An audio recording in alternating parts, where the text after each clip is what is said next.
এটাই ভালো লাগেছে। মানে এর আগে আমাকে তো কেউ দিইনি, এনে এসে প্রথম পাইছি উপহার, তা বাচ্চাদের খুব ভালো হয়ে গেছে আমাদের দিতে। হ্যাঁ, আমাদের খুব মানে আমরা এক জায়গায় আইছি, নতুন জায়গায় আইছি, এসে এই উপহারটা পেয়েছে, বাচ্চারা অনেক খুশি, আমরাও খুশি।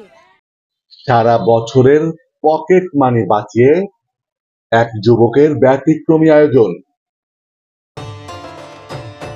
সারা বছরের পকেট মানি বাঁচিয়ে রেখেছে শৌভিক পোদ্দার। কারণ এবারের দুর্গাপুজোয় ঝিনাইদহ পৌরসভার পরিষ্কার পরিচ্ছন্নতা কর্মীর সন্তানদের নতুন পোশাক উপহার কিনে দিবে সে। কেউই ভাবে না যাদের নিয়ে, কিন্তু সারা বছরই যাদের অক্লান্ত পরিশ্রমে শহর থাকে ঝকঝকে চকচকে। আমরা যে পৌরসভার কাজ করি, ঝাড়ু দিই, রাস্তা ঝাড়ু দিই, পরিচ্ছন্ন করি। তাদের পাশে দাঁড়িয়েছে এই যুবক।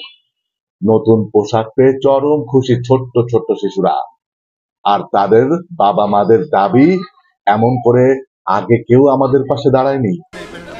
আমি এই পেশাতে আমার বয়স এখন 59 বছর, আমি 45 বছর এই কর্মের সাথে যুক্ত।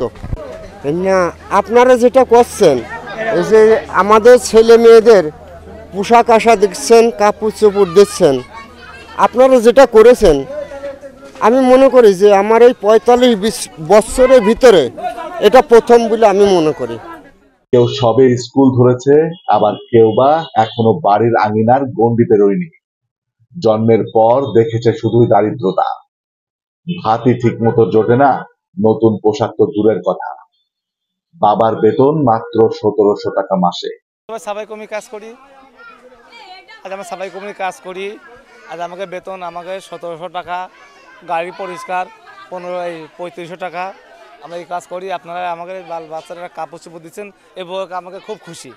আর আমরা যে ওই মহিলার কাজ করি, আমাকে দেখে অবঘৃণা কিছু লোক করে, আপনারা ভালো আইসেন বলে আমাকে খুব ভালো লাগলো। থাকে পৌরসভার নতুন কলার হাটের হরিজন পল্লীতে। সেখানে শৌভিক পোদ্দার তার সারা বছরের পকেট মানি বাঁচিয়ে দাঁড়িয়েছে এই হতদরিদ্রদের পাশে। আনন্দ আর ধরে না তাদের। এবারের পুজোয় পরবে নতুন পোশাক। কেউ পাচ্ছে পাঞ্জাবি, কেউ পাচ্ছে গেঞ্জি প্যান্ট, আবার কেউ পাচ্ছে নতুন জামা।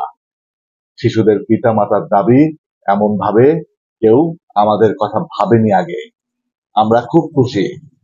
খুশি হয়েছি, আমার ছেলেটা খুব ভালো একটা জামা পেয়েছে। আর আমাদের শারদীয় দুর্গা পূজায় আপনারা সবাই থাকবেন, সবাই আমন্ত্রিত, ওখানেও আপনারা যাবেন। শৌভিকের বাড়ি ঝিনাইদহ পৌরসভার গীতাঞ্জলি সড়কে। সে সৌরেশ পোদ্দারের একমাত্র ছেলে। প্রায় 50 জন গরিব পরিবারের শিশুদের মাঝে সে এই পোশাক বিতরণ করে। আমাদের পকেট মানি জমিয়ে ঝিনাইদহ শহরে যারা পরিচ্ছন্ন কর্মী আছে তাদের বাচ্চাদের জন্য এই ছোট একটা আয়োজন। শারদীয় দুর্গা উৎসবের আনন্দ সকলের মাঝে ভাগাভাগি করে নেওয়ার জন্য এটা একটা প্রচেষ্টা। আমি চাইবো যে আপনারা যারা সমাজে আছেন তারা প্রত্যেকেই আশেপাশে যারা আছে তাদের সাথে শারদীয় দুর্গা উৎসবটা ভাগাভাগি করে নেওয়ার জন্য চেষ্টা করবেন। এটা একটা সমাজে ভিন্ন রূপে পরিবর্তন আসবে। এটা আমার মনের থেকে আসলে আসছে যে সবাই সবাইকে দেয়, কিন্তু এই মানুষগুলোকে কেউ দেয় না কখনো। আমি চাইছি যে আমার ঝিনাইদহ শহরকে, আমার প্রাণের শহর ঝিনাইদহ শহরে যারা পরিষ্কার পরিচ্ছন্ন রাখে, এই শহরের যে মানুষগুলো থাকে তাদের বাসা বা রাস্তাঘাট যারা পরিষ্কার পরিচ্ছন্ন রাখে, তাদের বাচ্চাদের তো দেওয়ার মতন কেউ থাকে না। তাই আমার নিজের উদ্যোগে, আমার সংগঠন আছে এই হচ্ছানের উদ্যোগেই, সেই উদ্যোগে আমি এই তাদের বাচ্চাদের সাথে এই পূজার আনন্দটা ভাগাভাগি করে নেওয়ার জন্য চেষ্টা করেছি। এবং সবাইকে বলবো যে আপনারা সবাই পূজাটাকে সমানভাবে সবার সাথে ভাগাভাগি করে নেওয়ার জন্য চেষ্টা করবেন।